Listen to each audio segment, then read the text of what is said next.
Hello, everybody. My name is Andrew Castro, And my name is Adam Castro. and you're listening to The Cast Bros. Adam, how have you been doing this week? I've been doing great, man. It's been a long week. It's been a long month. Our last episode was quite a while ago. And since then, we had our mother's birthday. Fast forward a little bit, we had your birthday. Andrew That's Castro, right. our very own here at the Cast Bros podcast, has turned 21. Round of applause, celebration going on in the comment section or wherever you're listening to this. Andrew, how does it feel to be 21 years old? It feels like I'm 16 with legal privileges, and that's essentially what it comes down to. I've only ever had one thing to look forward to. Oh no, two things: voting and owning a gun. And this is something that's personal to me. When I turned 18, that's when California passed the law that I had to be 21 to own a gun. So now I'm just hoping they don't change it before I actually go and buy one. Well, And that's my fault because I'm so indecisive. you live in California, so things are are Things bound are to difficult. change. Yeah, especially right now. It seems like there's a new law, a new something being signed or sent or whatever. But Andrew, um, we've probably got a lot of listeners who are younger than 21 years old, and I don't know why the world makes 21 years old such a big deal, because then you can legally drink here in California or legally drink here in the US. It's almost like a pass now that you can party. Now you can do all these things that you weren't allowed legally to do before, that maybe you were doing um, either way. But what are some words of wisdom that you would give to a youngling who is approaching such an age? Is there any words of wisdom that you'd want to pass on as they are approaching 21 years old, or maybe they're even way younger and they're wondering like, what's so awesome? What's such a big deal about turning 21 years old?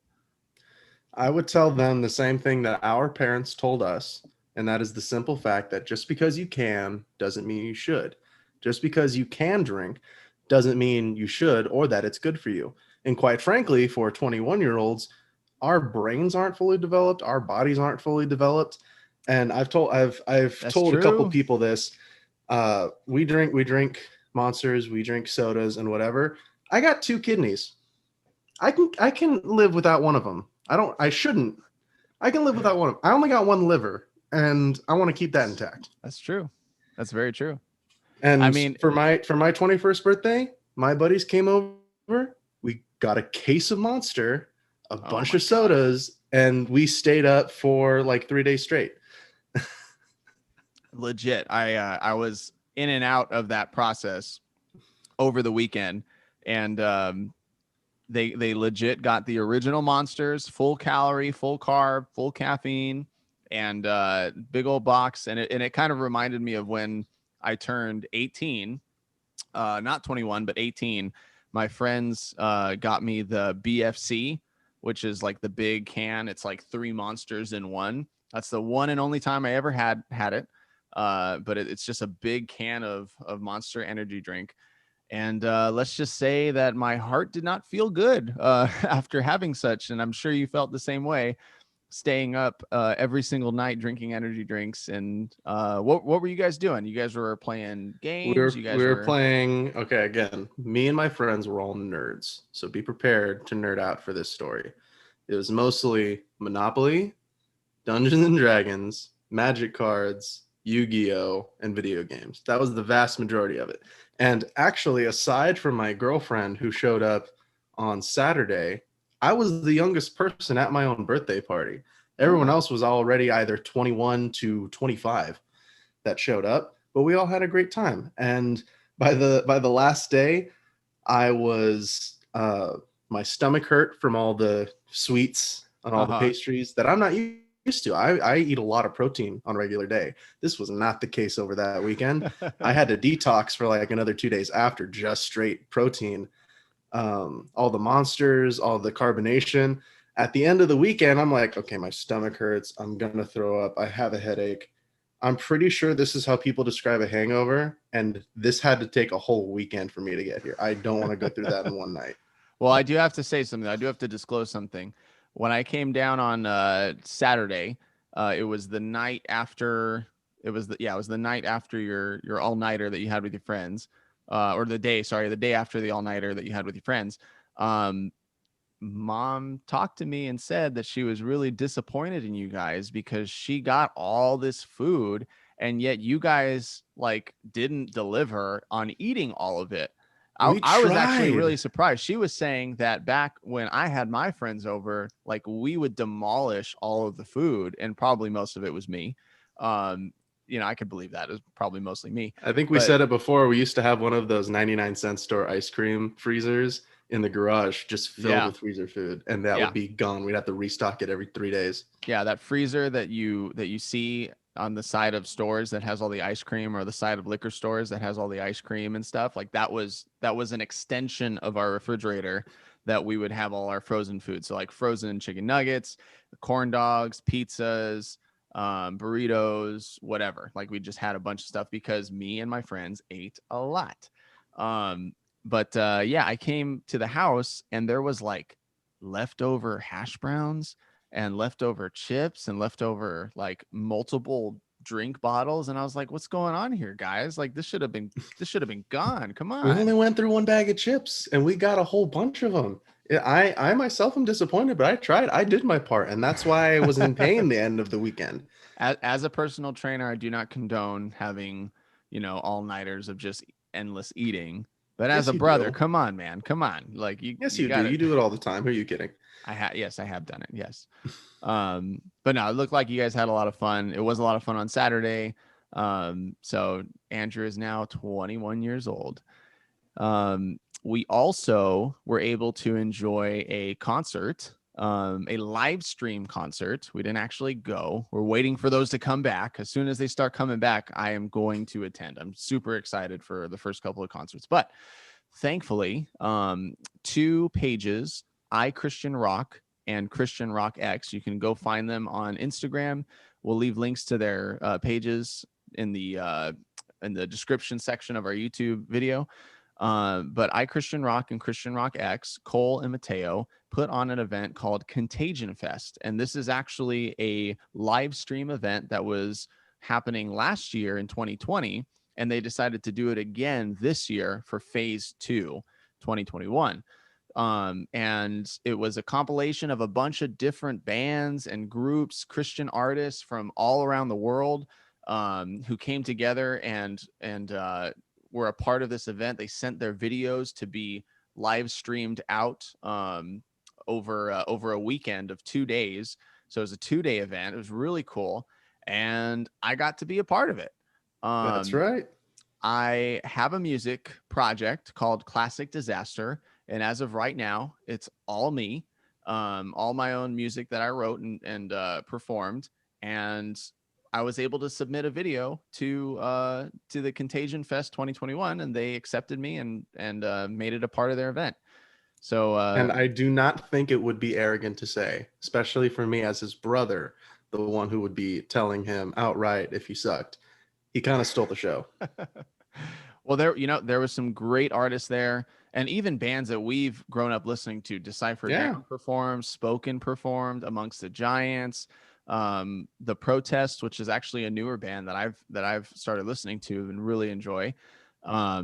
All these bands were there, and it was a great event. It was an honor to be a part of it.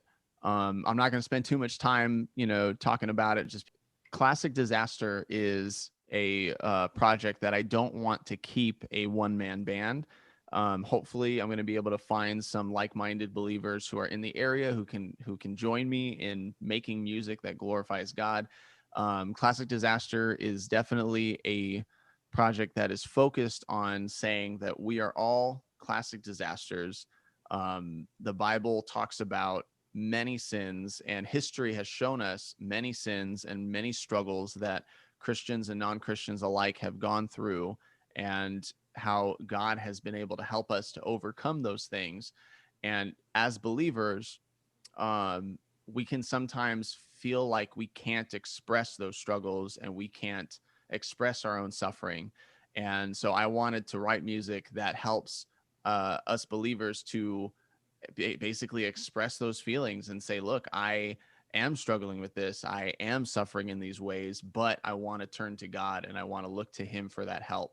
And I want to be better. And I know that God can cleanse me and help me to overcome these things. And I feel like those two messages, like either Christian music is either saying, we're suffering, and there's no hope, or we're saying, hey, Jesus is the answer. Jesus can wash away all sins, but don't say too much of your suffering, because that's just going to distract us from the fact that Jesus is going to get you out of it. I want to bring those two messages together. And I think that we need that right now in Christian music. So that is what Classic Disaster is all about. You can go to the Instagram page at Classic Disaster and be able to see and hear some of the music there. I am working on getting the videos out. I'm working on getting the music out on Spotify. But until then, you can watch my full performance at the Contagion Fest 2021 Phase 2 performance, which is on, I think, iChristian Rock's YouTube page. So if you look up iChristian Rock Cole, you'll be able to find that Contagion Fest Phase 2 2021 video. Well, Contagion Fest isn't the only performance we got to see. We also got to see two, and I want to point this out. Me and my friends are nerds, but Adam, I'm roping you into this too. Adam's also a nerd. No. And one of the things we love to do is watch nerdy movies. Two of such movies are Mortal Kombat and Godzilla. That's now, right. We had given our predictions about these movies in earlier episodes. We promised to get you guys reviews, tell you what we thought, and this is that. That's right. And let me say, look, I am unashamed. Okay, I'm unashamed about saying that I really was looking forward to watching the Godzilla versus Kong and watching the Mortal Kombat movie. Both of those movies. I feel like when you're talking to adults about what movies you're looking forward to watching, like they're expecting you to say like Quiet Place, or what's the new there's a new like musical that's out called Into the Heights or something, like Into the Heights, whatever. I'm like, no. MK, the new Mortal Kombat, Godzilla versus Kong, Spiral, the Saw movie that's coming out, which we'll also talk about. Yes. And like, yeah, like those movies. Those are the movies that we enjoy. Those are the movies that we're looking forward to watching. So Andrew, let's go in chronological order with the movies that we saw. First, we saw Godzilla versus Kong. Now, just so that we're clear, there was no bias of, oh, we saw it in our house, there was noise. No, we saw it in theaters, in IMAX. We made sure. Yeah, we made sure that this was the optimum scenario for us to watch these movies. Huge, gigantic creatures. Okay, you have to hear every single stomp of their steps. Every single feel it in the seats. And you know what? We almost didn't see the beginning of the movie because I'm a procrastinator. Elijah was able to watch it with us. We had like a guy night. We had a bro night, and we went to the movie theater. And I was thinking like, okay, well, the movie theaters are open now. There's still going to be some people who are scared to go. It shouldn't be that hard to get tickets. So we show up. Adam was so naive. Yeah. We show up like a little bit late, but you know, there's credits or whatever. There's the previews and stuff of other movies. So we're thinking like, okay, we'll still have some time. We get there. The line is like so long. The line was super long. And I'm still like, maybe still we're going to make it.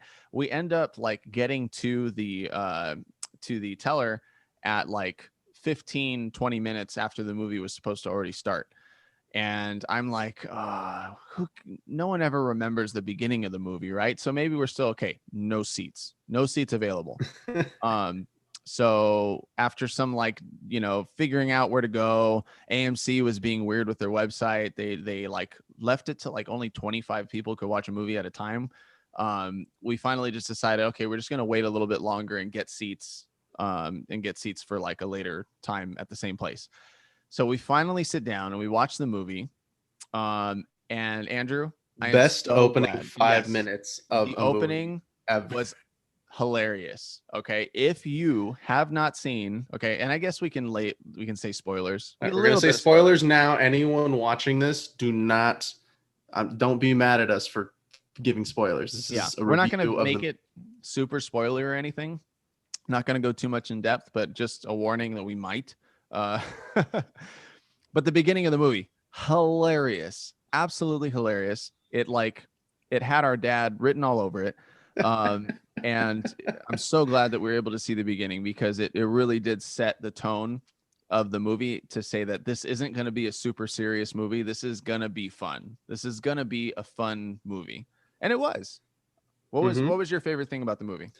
My favorite thing about this movie in particular was the fact we actually got to see the kaiju for most of the movie. Yeah. We actually got to see the main characters of the movie for most of the movie. That was something that the first one did wrong. Yeah. And Godzilla and Kong fought multiple times. It wasn't just like build up with no real tension, no real fighting. Like, they actually fought multiple times, which was really cool to see. And then we got an extra battle with, spoiler alert again, Mecha Godzilla, which was a mechanical version of Godzilla. And that was a bonus round where Godzilla and Kong team up and fight the Mecha Godzilla.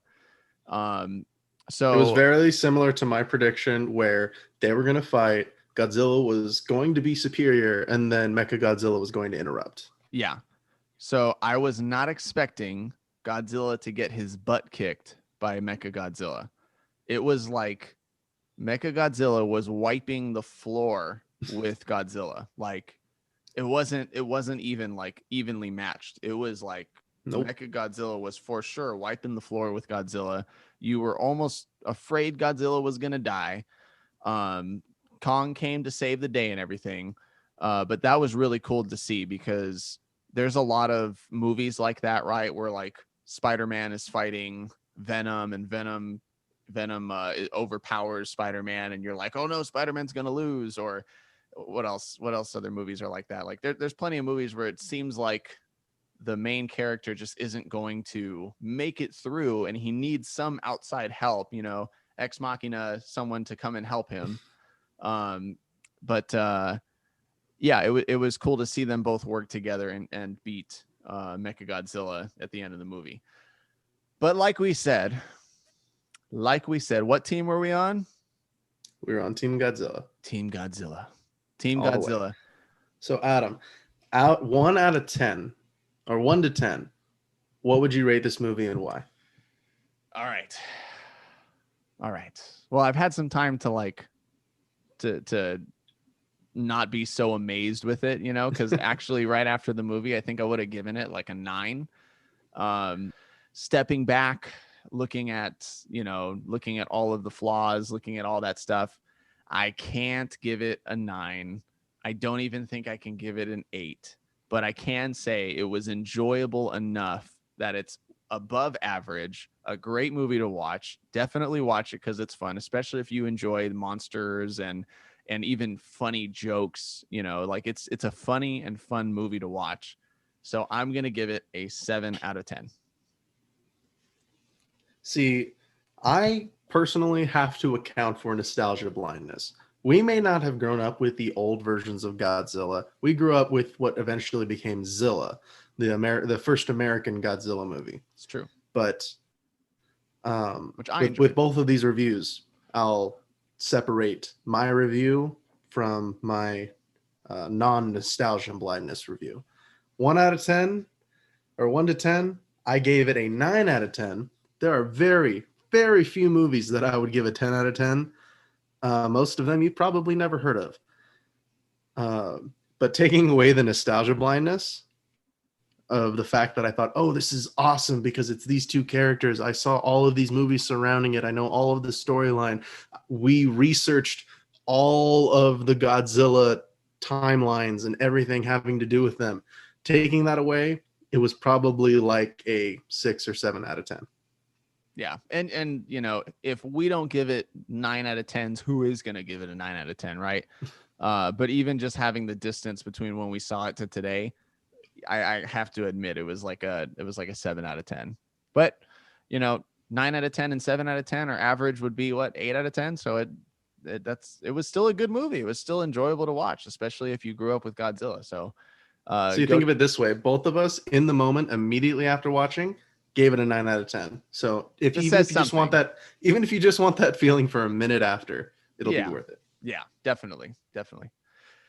And that brings us to our next movie.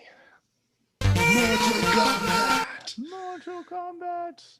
Dude, the anticipation for this movie has been brewing for years. Mhm. Years. Well, to be fair, it has more to do with them making up for Annihilation. Yes. Which, by the way, I did show Elijah. I showed Elijah that movie. He fell asleep. Why would you do that to him? He fell asleep through towards the ending, and he was like, "Why did you make me watch this, bro?"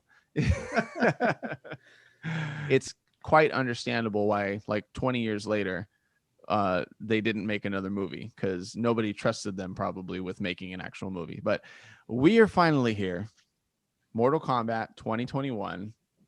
And it's spoiler alert. Spoiler alert. We are going to talk about this movie. I don't know if there's anyone more hyped about this than you and me. Me and Adam grew up with the Mortal Kombat games. We have the SNES out in the living room right now, ready to go with MK1 through 3. We've played pretty much every game that I can think of. We watched everything story. We read everything story. We've read all of the theories about Raiko. I even sat through the Mortal Kombat cartoons. Yes, we've done it all. We've seen everything I think that has been made about Mortal Kombat. We were ready to go for this movie. We wanted the series to be revamped. But there were one or two disappointing moments, and we still gave it, I would still say we both gave it great reviews. Yeah, I love the way the movie starts. The movie starts with the story of Scorpion and Sub-Zero, and how Sub-Zero, who is known as Bihan, and Scorpion, who is known as Hanzo Hasashi. Bihan comes to kill Hanzo Hasashi because of clan rivalry, and he wants to destroy his clan and his bloodline. So he comes and he it's very like samurai versus ninja-esque. And I believe that Bihan is the ninja and Hanzo Hasashi is the samurai. I might have those two mixed up, but it's that feeling in that setting, which is great because Mortal Kombat has this modern aspect to it, but it also feels very ancient, and it feels very historical as well. So it did a great job of kind of blending those two ideas together, and mythological in a way. But the beginning of the movie, amazing. Even though it was subtitles, it wasn't in English. It had subtitles because they were speaking Japanese and they were speaking Chinese. It was a really, really good way to bring people into this story that, hey, there's a bigger picture than just the modern aspect to it. There's a bigger history there. We get introduced to Raiden, we get introduced to Scorpion, to Sub-Zero, and we get introduced to Cole Young, or at least Cole Young's family, that he has a bloodline from Hanzo Hasashi. So that was the tie-in. You realize in the end that Cole Young is a descendant of Hanzo Hasashi. Spoiler alert. So hope you heeded that. So we cut right into Cole Young fighting and him meeting Jax and Sonya. We get introduced to the most awesome scene in the whole movie, which is Jax trying to take on Sub-Zero alone. Mm-hmm. And I really, really like this story of him losing his arms, because it just, it works. Of all the different versions, this one works, and it works within this movie. Yeah. So Sub-Zero basically, you see it in the trailers, right? He freezes his arms and then pulls his arms, and he has no arms anymore. And the way they make this happen in the movie is so scary. And I love this about the movie. You get it from the beginning, and you get it definitely here, because Jax shows up later on in the movie and you're like, how the heck does that happen? There's no way. He would never survive that. And that's true. They did decide to go a little extraordinary in how these guys recover. You can get stabbed, you can get shot, you can get your arms removed. I'm pretty sure Jax fell on on He fell on rebarb and then yeah. landed another story down. Yeah, like there's no way you're walking out of that alive. And yet he does. So I do actually really like that, because that's also a huge aspect of the game. You're seeing broken bones, you're seeing people getting impaled, you're seeing all these things happen, and yet they're just getting back up and fighting. That's there in the movie. My first thought during the first time we see any kind of violence was, this is a real Mortal Kombat movie. Mortal Kombat's namesake is the violence, the gore, being able to see. It's not just, oh, well, that guy got hit and he's down. This isn't a Spider-Man movie. No one dies. They just get webbed up. No, these people die. And it's not horrific. It's not graphic. It's not a horror movie. It's just gory. Yeah. Yeah, it was very factor. Yeah, it's a shock factor. And I think that that's a huge part of the game. And it's not like sick, it's not twisted or anything. No. It's just shocking. And that's what we love about the game, is that it is shocking. And it kind of I remember as a kid watching Mortal Kombat and playing the games and everything. And it was like, you know, I don't know if this is like in my subconscious as far as how I deal with things, but it was really cool to see that these characters could get beat up and yet just get right back up and keep fighting. You know, it didn't matter if they got like shot or if they got impaled. It didn't matter what happened to them. They just got right back up and kept fighting. And like, I would pretend as a kid, even before Andrew was born, I'd like shadow fight and pretend someone was hitting me and I'd fall. This is a little kid, you know, little kid me. I'd fall and be like, and then get back up and then keep this fighting. Is why mom and dad were worried about you. I don't know, right?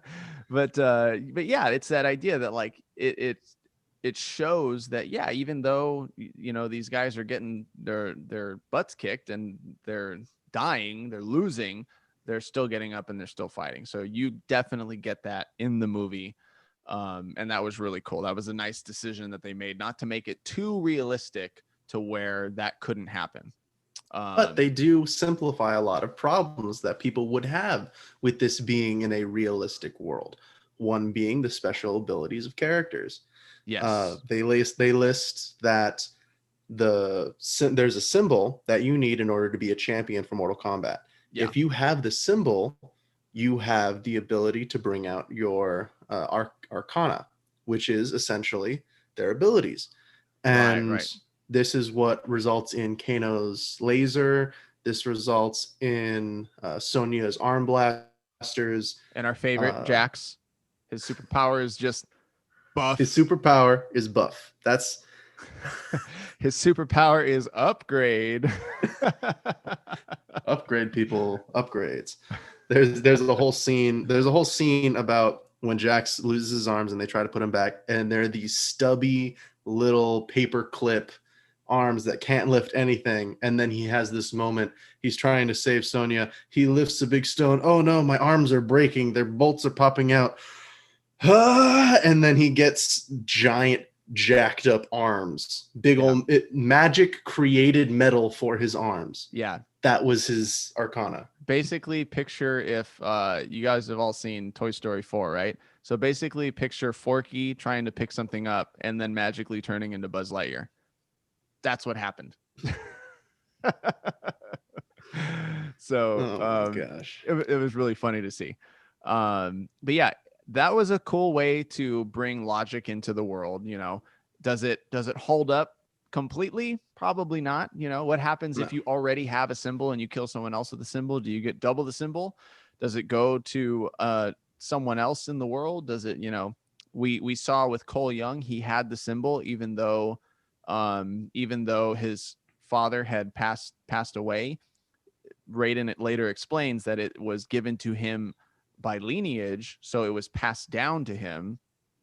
So again, a little bit of a break in the logic, but yeah, again, Cole Young is just kind of like, you really don't want him to be a part of the story because he's not.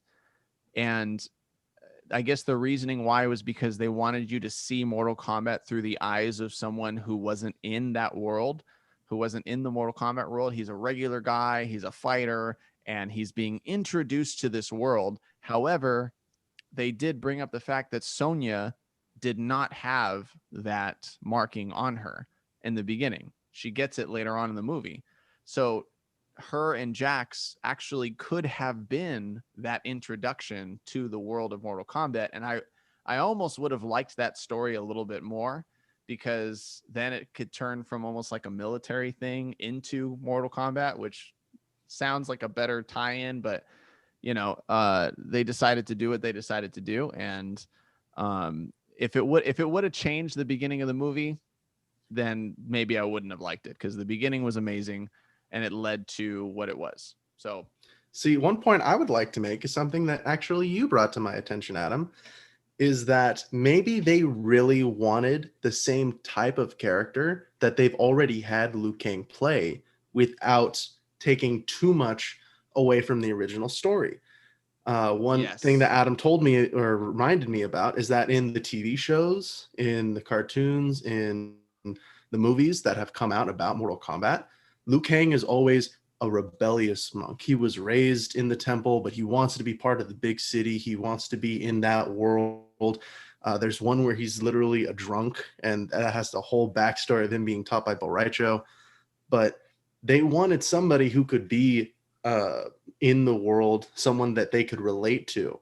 And that's why but they still wanted Liu Kang to be the main character. So for this one, they wanted someone they could relate to while keeping Liu Kang to his original character. Because throughout all of the games, he is raised in the temple, he is known to be the chosen one, and they teach him to be the chosen one. They teach him to fight in the tournaments, and that's exactly what he is in this movie. Maybe not the chosen one. They don't go that far into the original story, but they're training him to fight. He knows what he's there for, and he follows through. Yeah, there's three big things that I really liked about this movie. One was obviously that they kept the rated R, gory shock value, Mortal Kombat-esque-ness to it. The second thing that we'll talk about towards the end is that they set this movie up for a better movie in the future, where Liu Kang might potentially be the main character. And three, that they got Liu Kang right. In all of the games, Liu Kang is 100% Team Shaolin Monk, Team Raiden, Team Earthrealm. You cannot waver him. He is the chosen one. He is the steadfast follower of Raiden, who takes it to, Mortal Kombat and wins it all every single time. And in all those other versions, they just try to make him leave that path, like he's denying his destiny. But in the games, he never does that. He never denies his destiny. He accepts it. Like, that's his character, that he literally accepts his destiny, and he's prudent about that. Until Raiden kills him. Yeah, and later in the games. But yeah, I really, really, really liked that they did that right. So by the time you meet Liu Kang, it's very obvious that he is that kind of character. So I really, really liked that they did that. See, I think the only thing consistently that I can say disappointed me, and even with all the story plot holes, the things that didn't line up with the games, the things that did, the things that I didn't like about it, the only things that consistently disappointed me was the fact that this movie was very much hyped up to be, oh, this is an Asian style movie with actual Asian actors, ones portraying their traditional style of movies, portraying their martial arts, portraying all of that. And I think that, my personal opinion is that their acting was subpar. Those actors in particular, and this has to do with Japanese actor play the Japanese character. They had a Chinese actor play the Chinese character, and like all of that. Like they made that true to what the characters were supposed to be. But what the odd thing is that even though that's what the games say they are, the characters in the games aren't that. Like but Raiden, even then. Okay, Sub-Zero and Scorpion are a whole nother level. Those guys were great. And I especially love that Scorpion is also the guy from Rush Hour 3. That was awesome.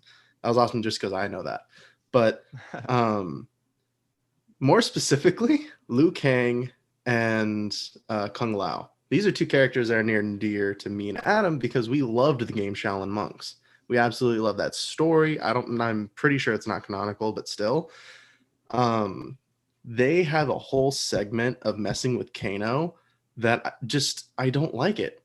And it's a whole Really? moment of really awkward. I like that they're messing with him and I like that it works. I like that it does what they mean it to do, but their insults are very you know what I mean? Yeah, but that's because of that's who they are. I actually really loved that scene. He's talking about the scene where they're at the dinner table and they're like, again, these are two characters who were raised by monks. So they're not going to have the worldliest of insults to give. They're like, you are like a aggressive bunny that is useless and weak. Like that was their insult, you know, and it makes sense because they were raised by monks, so they're not going to say anything vulgar like Kano would, because Kano is like True. Kano is the most vulgar aspect of the movie. He's the funniest, but at the same time super vulgar. uh the F word is like the most used word in the movie, and I kind of hate that that's in there, because it's a kid's game. I guess it's not a kid's game. No, it's not. I guess we can't even say it's a kid's game. It's a game we played But as kids, but it's not a kid's game. Even though the vulgarness was there, I at least liked that they traded that off for what they could have potentially done to the women, because in the games, we see this turn right around the middle of the games where they really sexualize the women. And thankfully in the games they reverse that in the Mortal Kombat X and Mortal Kombat 11. They're a little bit more realistic. They're not trying to show off their body parts and everything, and I do really appreciate that they didn't do that in the movie. oh my gosh, Shiva MK9. Yeah, Stuff of don't look it nightmares. up. You don't want to, trust me. But I do really appreciate that because again, it's a distraction from the story. And I'm glad that they didn't put that in there. However, with all of the cussing and everything, like I wish I could recommend this as a movie to kids, and unfortunately, I don't think we can. But if you're an adult and you enjoy the Mortal Kombat franchise and you enjoy a good movie with some good fighting and everything, this is your movie to watch. Andrew, what rating do you give it?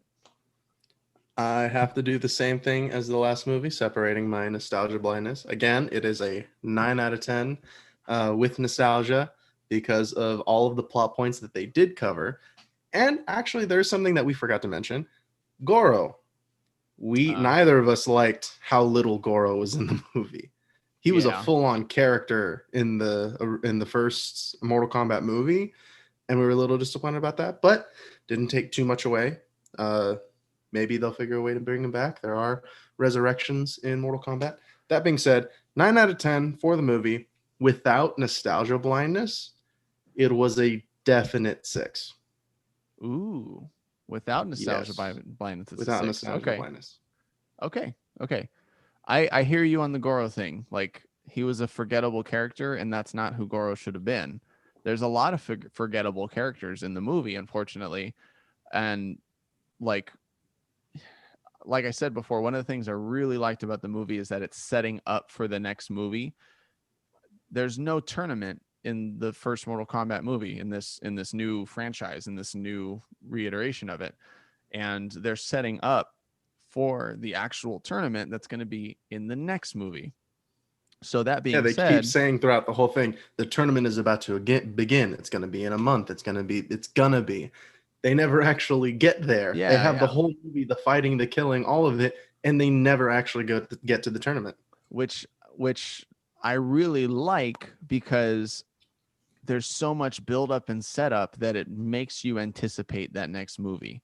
And I like it because I know they weren't working with a big budget. I know that this is their first introduction into making the movies again. And this is the first introduction of all the characters and everything. So they needed to at least create some backstories and create like a clean slate for the whole story and everything. And it allows that tournament to just be the tournament. And they can get enough of a budget to get a good actor for Johnny Cage. They can get enough of a budget to get a good story writer so that they can make Liu Kang the main character again and give Raiden better lines and a better character for himself, and write Goro a character personality and everything. Like, I'm excited for that next movie, and that's something that not a lot of movies can do. You know, one movie can just be like, oh, you know, that's a great movie, but they're not going to be able to top this. They're not going to be able to make something better than this. Or like, if they make a sequel, it's probably not going to be as good. Like, I really appreciate the fact that you know that the next Mortal Kombat movie is going to be better than this one. And so for that, even with all of its flaws, even for them potentially killing off Reptile, who is my favorite Mortal Kombat character, which I don't think they did. I think they just killed a Reptile. Which I should point out is also your least favorite version of Reptile. Adam only likes him when he's a human. Yep. Which makes no sense. Even with all of that, walking out of the movie, I would have given it a 9 out of 10. Having the distance between when we saw it and today, I think I'd still give it a 7 out of 10. A good solid 7. It's a very entertaining movie. And if you're into movies that are like video game movies, I can't say, like, you know, Mortal Kombat Annihilation was like a 3 out of 10. And the only 3 things that are good about watching it is just the characters. You get to see them again. That's it. You know, 1995. Most of them have different actors. Yeah. 1995, you could argue was like a 8 or 9 out of 10. And I don't think that this new movie was as good as that one. So I'd put it right around 7 out of 10. All right, Adam, I have a question for you before we move on. What's up? How deep do you think they're going to get into the storyline? And my reason for that being, do you think they're going to bring in Quan Chi? Do you think they're going to bring in Shao Kahn in the next movie? Do you think they're going to introduce revenants that are all throughout the Mortal Kombat franchise? Especially since there are a lot of plot points that differ from the games, like the fact that this was actually Sub-Zero that killed Scorpion's family, as opposed to the games where it was Quan Chi. Yeah. I think the fact that Melina doesn't show up to be Shao Kahn's daughter, she's kind of just a fighter. Yeah, I think if this movie would have flopped, I think that I would have said no. You know, if this movie wouldn't have done as well as it has been doing, but because it did get really good reception, because a lot of people went out to see it, because I know it's setting up for something bigger in the next movie. They've already introduced Outworld. They've already introduced some like teases about bigger things. Then yes, I think they want to make money off of this. They want to do justice to the franchise. And I think that we're going to see an MK verse. I think we're going to see, this world being expanded. I do know that Sub-Zero is signed on for 5 movies. I've heard that. So if he's signed on for 5 movies, you got to think this prequel, the tournament, something else after, maybe a solo movie, and who knows what else. So before Sub-Zero is defeated in this movie, he strips down and he looks surprisingly like another character that we already know his character becomes. Strips down his armor, doesn't strip down naked.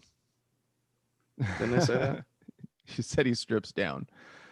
All right. He strips down his armor to reveal an all black ninja suit. Very similar to Noob Saibot. So those other movies may very well just be him as Noob Saibot. Who knows? There's so many Easter eggs out there, and I think the fact that this movie did so well just allows them to know that they can play around with those Easter eggs as much as they want to create as many movies as they want to, which I am all for. Like, if they came out with another movie like Mortal Kombat Annihilation, I'd still probably want to go see it and watch it, even if it sucked. So the fact that they're making more movies, it's like if we could get another Wolverine movie with Hugh Jackman in it, even if it sucked, I'd still want to go see it. So, yeah, I'm excited for what they're going to do with that. Guys, something we haven't done in a very long time is introduce to you guys new music, brand new music that has come out in the current year. We've been super nostalgic about introducing older music to you, older Christian bands and everything. that I thought it'd be cool to bring in a new song that Andrew hasn't heard before. I haven't heard the full song of it before. And it's by a band that's called Beartooth. Beartooth used to be a Christian band, or at least labeled a Christian band. I do believe that the lead singer is still a Christian, still a believer. But they are releasing a new album called Below, and they're touring with bands like Wage War. So I'm excited to see what they're going to come out with, and we are going to do a reaction and review to their brand new song called The Past Is Dead. Here it is.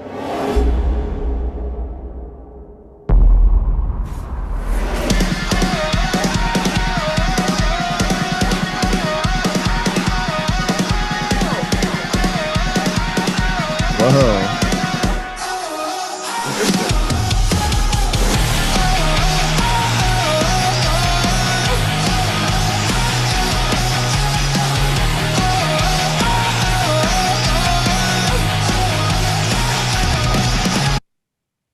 I got to say right off the bat, like the energy from this song is so crazy. Like, even though they're just going, oh, like you can see it in his face right now. Like he is straining his whole body to sing those ohs. That's what it's like singing for Red Bull Records. Red Bull Records is so cool. Like, hey, we have energy drinks. Like, hey, Red Bull, maybe you might want to do a podcast sponsorship. Maybe you can get us to stop drinking Monsters on our podcast. Let's see what happens. Right. If the price is right. Anyways, yeah, the energy is so crazy. I'm excited for this song, man. Turn the lights down, let me think clearly. Everything is such a blur these days. Made the right sound, finally you hear me. Think I'm feeling okay, but it's so hard to grasp these changes. It's so hard to find my pride. Diving deeper into madness. Anything it takes to feel alive. Well, we can't go back. We don't know where to begin. All the life drains out. We can't try making amends. Even though I'm trying my best, doing all I can. As you might have guessed, I don't know how to pretend. I can't accept that the past is dead. Open up now, give me some feeling. Ooh, how about that chorus, man? The one thing I love about Beartooth, yeah, so strong. The one thing I love about Beartooth is that they write like concert crowd songs.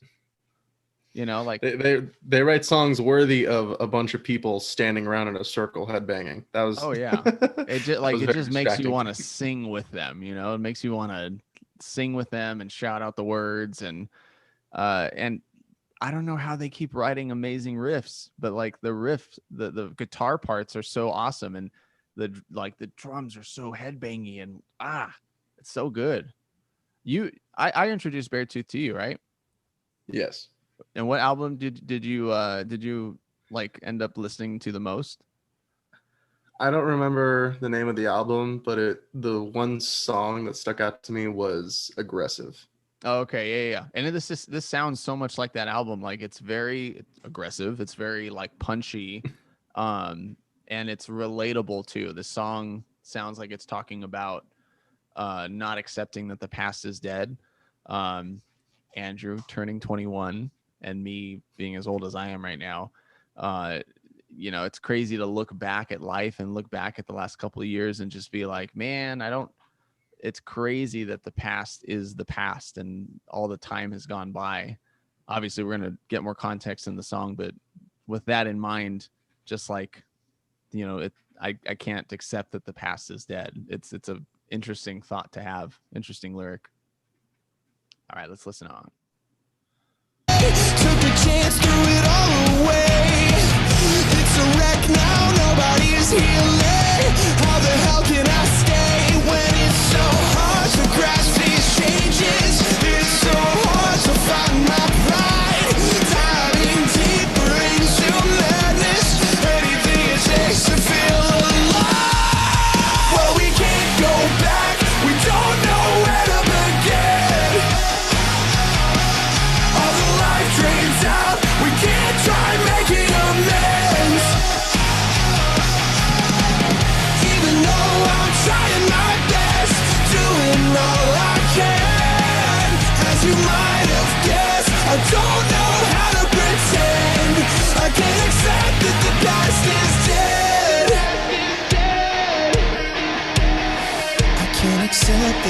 past is dead. I can't accept that the past is dead. Woo! That sounds great.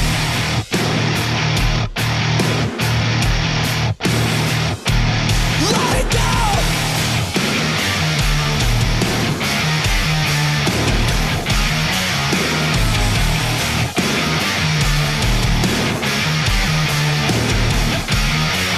Well, we can't go back. We don't know where to begin. All the life drains out. We can't try making amends.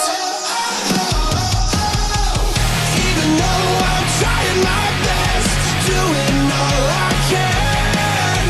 As you might have guessed, I don't know how to pretend. I can't accept that the past is dead.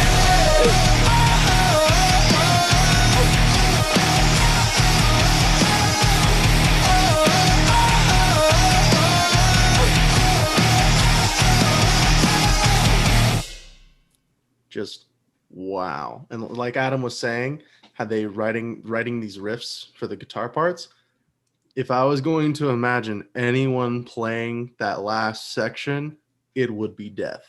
That was amazing. It's the whole tone changed. Oh yeah. They even made it very visible in the music video. It was just really, they doubled down on everything that we were crediting them for at the beginning of the song. Oh yeah. Like even, I mean, that bridge, dude, that like, that's a really cool direction, because Beartooth is a band that if you listen to enough of their songs, you will just be like, these guys are crazy. Like these guys are crazy, high energy, aggressive, amazing riffs. It was really cool to see them in the bridge, you know, like just, it's just like, I don't even know how to describe it. It's just so headbangy. Like it's not difficult. It's not complex, very simple. Hi-hat was closed, you know, like it was just, oh, you just wanted to headbang with them. And then they went into a really cool riff that almost, I don't know if you know what this band is, but Maylene and the Sons of Disaster. It's a very old Christian band. But they had a riff that almost sounded a little southern twist to it. Going into that last chorus, like I love stuff like that. Those are some of my favorite riffs that make you want to just headbang with the band, and then it adds a little bit of that spice to it, you know, a little bit of spice to that riff. But great song, really, really great song. And I can tell we're probably going to get a nice little copyright block from Red Bull Records. Red Bull is a company that they find athletes and businesses and people and bands, I guess, and they are so loyal to their people. It's really cool. It's really cool to see them back this kind of music up, because it's worth backing up. It's awesome music with awesome messages. So let's dive into that just a little bit. The past is dead. What are some themes that you're taking away from this song, man? Right out of the gate, it's just the simple thought of wanting people to move on, wanting people to get over their past, wanting people to say, get over it, or that was so long ago. A lot of people just can't. And it's like Mortal Kombat.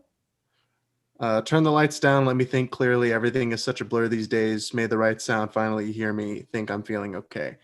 Pretending to feel better, or thinking that you feel better, or feeling better to those around you, doesn't mean you're over it.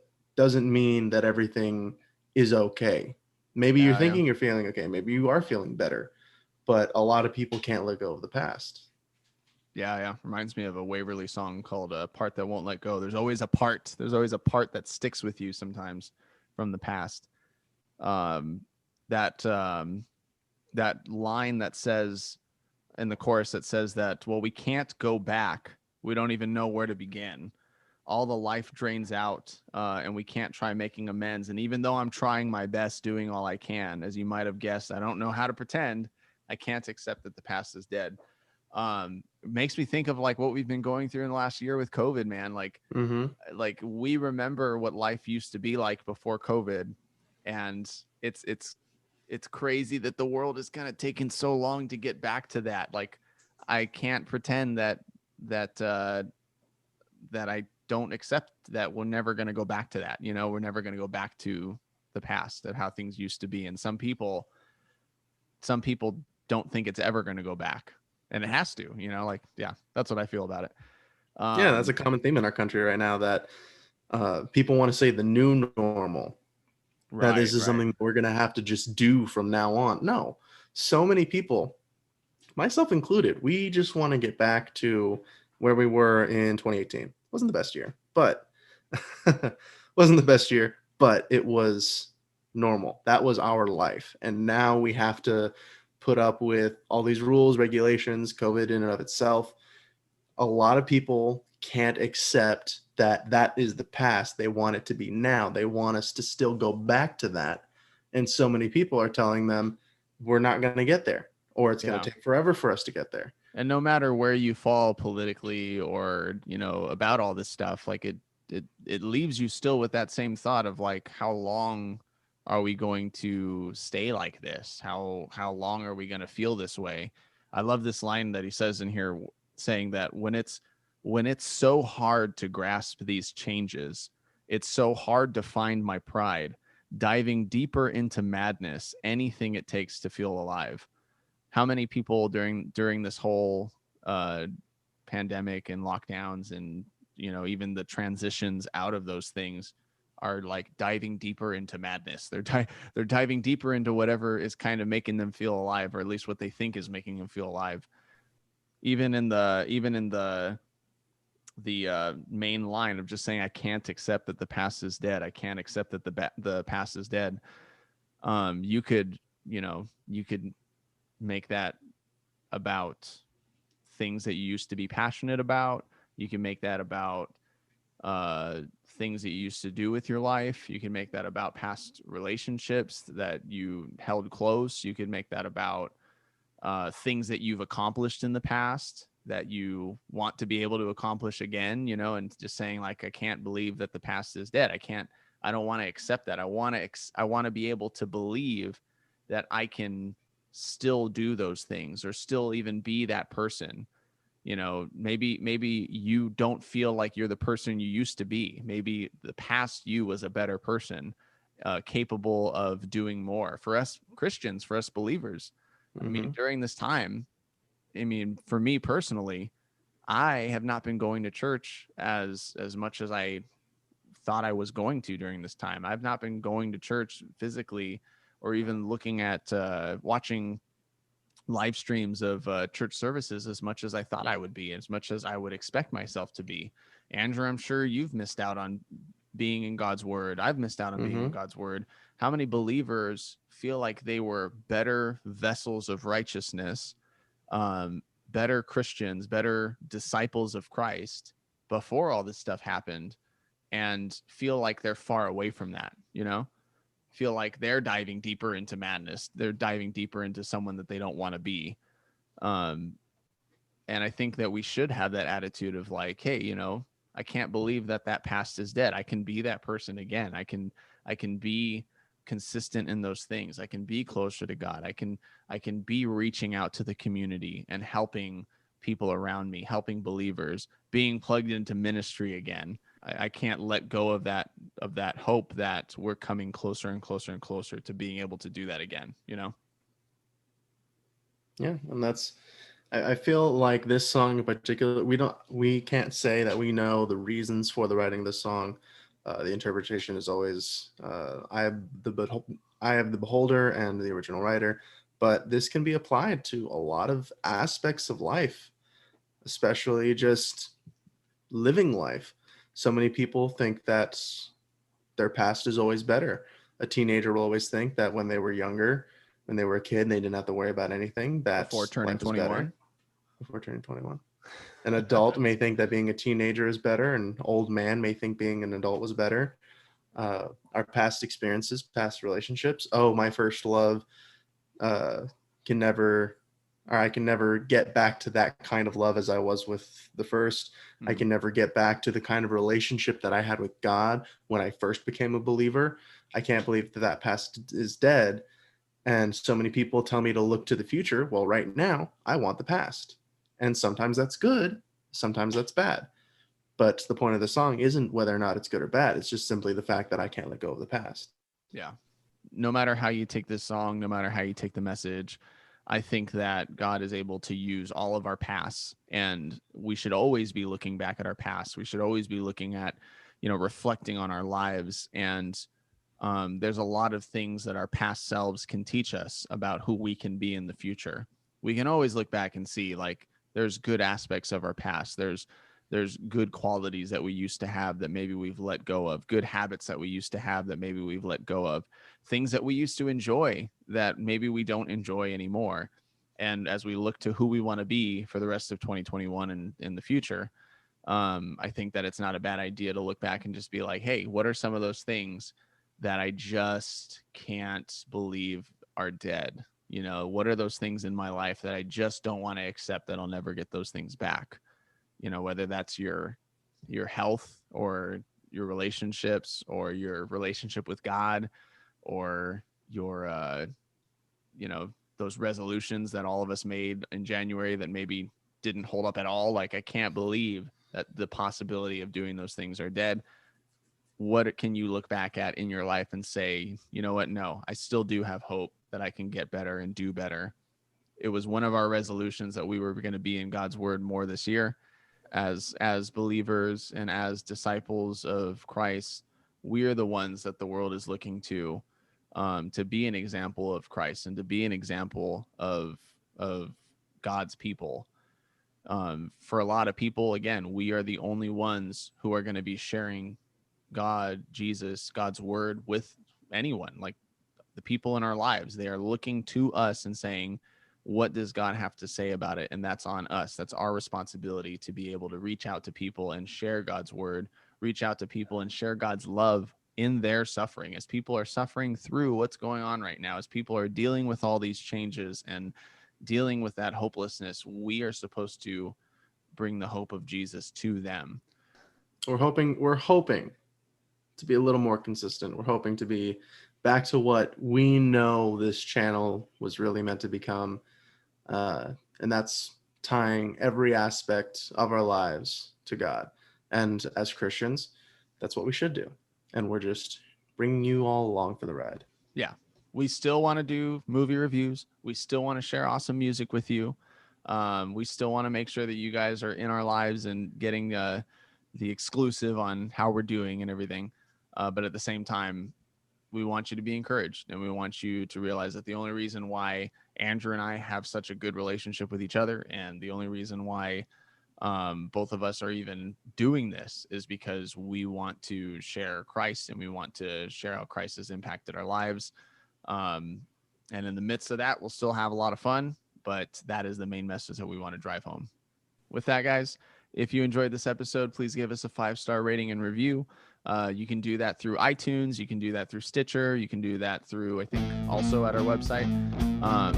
And if you want to visit our website, you can go to www.thecastbros.com and follow us on Instagram @thecastbros. Until next time. Take care now. Bye-bye.